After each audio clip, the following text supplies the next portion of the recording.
How to make full screen TikTok video, so let's get started.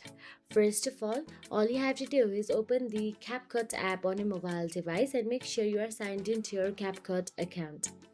Now once in there, simply tap on the new project and select the videos or photos you want to use on TikTok.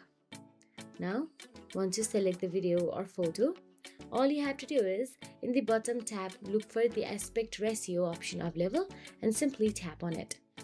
Now from the tab on the TikTok, now use your two fingers to zoom out your video and make it a full screen. If you want to keep it landscape, then you can do it, or if you want to keep the vertical or any according to your preferences, then all you have to do is tap on the export option available at the top right corner of your screen and export it.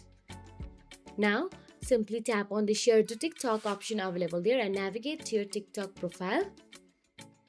And all you have to do is tap on the next and post this video.